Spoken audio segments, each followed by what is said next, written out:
নতজানু সরকারকে ক্ষমতায় রেখে মানুষের সমস্যার সমাধান হবে না বলছেন সালাম। এদিকে কাজী ফিরোজ বললেন জাতীয় পার্টির ভবিষ্যৎ অন্ধকার। জানাবো উপজেলা নির্বাচন, মন্ত্রী এমপিরাই আসল খেলোয়াড়। গাজায় ধ্বংসস্তূপ পরিষ্কারে লাগতে পারে 14 বছর বলছে জাতিসংঘ। এবং সর্বশেষ জানাবো গরমে যে কারণে দই খাওয়া জরুরি। শুনছিলেন সংবাদ শিরোনাম, এবারে বিস্তারিত। নতজানু সরকারকে ক্ষমতায় রেখে মানুষের সমস্যার সমাধান হবে না বলছেন সালাম। বিএনপি ঢাকা মহানগর দক্ষিণের আহ্বায়ক আব্দুস সালাম বলেছেন, সারা দেশে আজ দাবদাহে পড়ছে সরকার আজ কোথায়। আওয়ামী লীগের সাধারণ সম্পাদক ওবায়দুল কাদের আওয়ামী লীগের দায়িত্বে নেই, তিনি বিএনপির দায়িত্বে আছেন।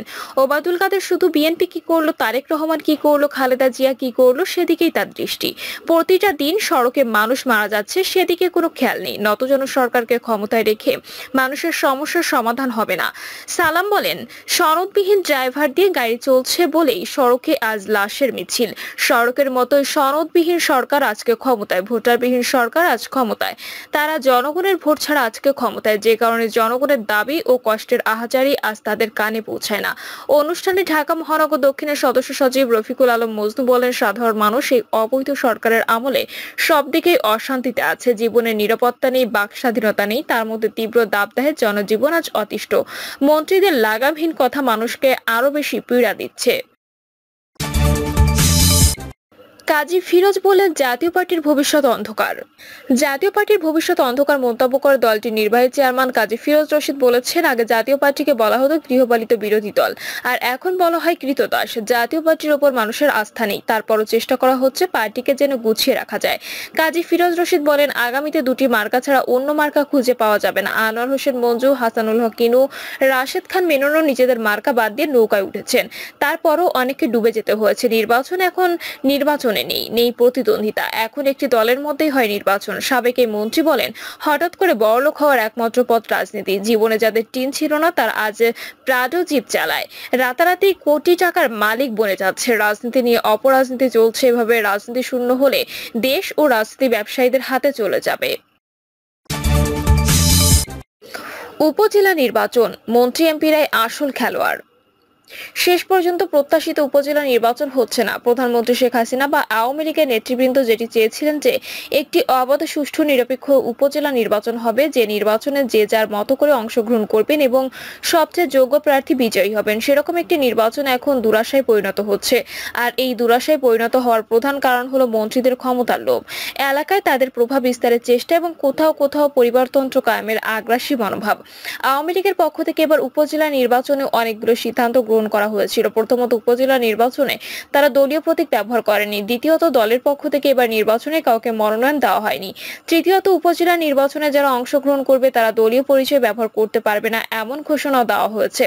চতুর্থত, উপজেলা নির্বাচনে যেন কোনো আত্মীয় স্বজন অংশগ্রহণ না করে সে ব্যাপারে কঠোর অবস্থান গ্রহণ করা হয়েছিল আওয়ামী লীগের পক্ষ থেকে, কিন্তু সেই সিদ্ধান্ত কেউ মানেনি, যার ফলে উপজেলা নির্বাচনে এখন একটি আতঙ্কের অবস্থা বিরাজ করছে বলে রাজনৈতিক বিশ্লেষকরা মনে করছে। এই উপজেলা নির্বাচনে বিএনপির আসার সুযোগ সৃষ্টি হয়েছিল এবং বিএনপির বেশ কিছু প্রার্থী উপজেলা নির্বাচনে প্রার্থী হয়েছিল এবং দলীয় সিদ্ধান্ত লঙ্ঘন করে তারা প্রার্থিতা প্রত্যাহার করেনি। আবার অন্যান্য রাজনৈতিক দলগুলো উপজেলা নির্বাচনেও আগ্রহ ছিল, অর্থাৎ আওয়ামী লীগ যেহেতু দলীয় প্রতীক ব্যবহার করছে না সেহেতু এটি প্রভাবমুক্ত নির্বাচন হওয়ার সম্ভাবনা সৃষ্টি হয়েছিল। কিন্তু এই সম্ভাবনাকে নস্যাৎ করে দিয়েছে মন্ত্রী এমপিরা। নির্বাচন কমিশন গতকাল তাদের বৈঠকে আশঙ্কা প্রকাশ করেছেন যে মন্ত্রী এমপিরা নির্বাচনের পরিবেশ নষ্ট করতে পারে। নির্বাচন কমিশনের এই আশঙ্কা যে ভুল নয় তা এখন নির্বাচনের মাঠে দেখা যাচ্ছে। প্রায় প্রতিটি নির্বাচনী এলাকায় এমপি মন্ত্রীদেরকে প্রভাব বিস্তারের জন্য প্রত্যক্ষ এবং পরোক্ষ ভূমিকায় দেখা যাচ্ছে।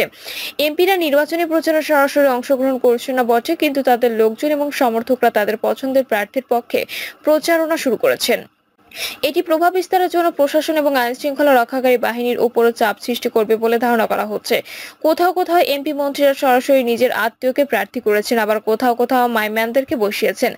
আত্মীয়দের হচ্ছে মাইম্যানদের সংখ্যা বেশি। আওয়ামী লীগের একজন সদস্য বলছেন যে আত্মীয়দেরকে চেনা যায় কিন্তু মাইম্যানদেরকে চেনা যায় না। কোনো কোনো ক্ষেত্রে মাইম্যানরা আত্মীয়দের চেয়ে ভয়ঙ্কর বলে মনে করা হচ্ছে। আর এই সমস্ত মাইম্যানদেরকে জেতানোর জন্য মন্ত্রী এমপিরা এলাকায় প্রভাব বিস্তার শুরু করেছেন বলে বিভিন্ন এলাকার মাঠের খবর থেকে পাওয়া যাচ্ছে। আর আর মন্ত্রী এমপিদের এই প্রভাবের ফলে অবাধ, সুষ্ঠু এবং একটি প্রভাবমুক্ত উপজেলা নির্বাচন শেষ পর্যন্ত হবে কিনা সে নিয়ে অনেকে সংশয় প্রকাশ করেছেন। তবে আওয়ামী লীগের একজন যুগ্ম সাধারণ সম্পাদক বলেছেন, প্রধানমন্ত্রী শেখ হাসিনা প্রভাবমুক্ত, নিরপেক্ষ এবং উৎসবমুখর একটি নির্বাচন করতে বদ্ধপরিকর এবং এ ব্যাপারে তিনি ছাড় দেবেন না। ইতোমধ্যে জেলা প্রশাসক এবং আইন শৃঙ্খলা রক্ষাকারী বাহিনীকে বার্তা দেওয়া হয়েছে, তারা যেন কারো পক্ষ অবলম্বন না করে। অন্যান্য যারা নির্বাচনের সঙ্গে সংশ্লিষ্ট তারাও যেন এই নির্বাচনের নিরপেক্ষ অবস্থান থেকে নির্বাচন করে সেরকম একটি ইঙ্গিত দেওয়া হয়েছে।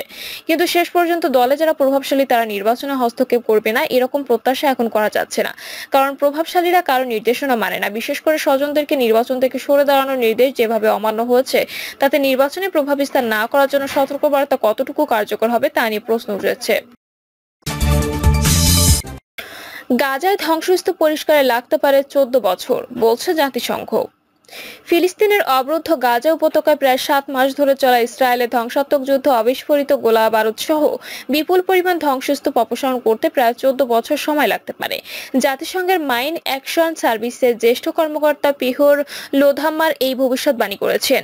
গাজার ক্ষমতাসীন ইসলামী শাসক গোষ্ঠী হামাসের বিরুদ্ধে ইসরায়েলের সামরিক অভিযান 23 লাখ মানুষের সংকীর্ণ ও উপকূলীয় অঞ্চলটিকে মরুভূমিতে পরিণত করেছে। বর্তমানে সেখানকার বেশিরভাগ বেসামরিক মানুষ গৃহহীন, ক্ষুধার্ত এবং রোগাক্রান্ত হওয়ার ঝুঁকিতে রয়েছে। জেনেভায় এক ব্রিফিংয়ে পেহর লেধাম্মার বলেছেন, যুদ্ধের ফলে প্রায় 3,70,00,000 টন ধ্বংসাবশেষ ব্যাপক ধ্বংস ঘনবসতিপূর্ণ এই অঞ্চলে পড়ে আছে। তিনি বলেন, গাজায় বা অবিস্ফোরিত গোলাবারুদের সঠিক সংখ্যা নির্ধারণ করা প্রায় অসম্ভব। তারপরও ধ্বংস হওয়া ভবনগুলোর ধ্বংসাবশেষ সহ পুরো ধ্বংসস্তূপ নির্দিষ্ট পরিস্থিতিতে পরিষ্কার করতে 14 বছরের সময় লাগতে পারে বলে ধারণা করা হচ্ছে।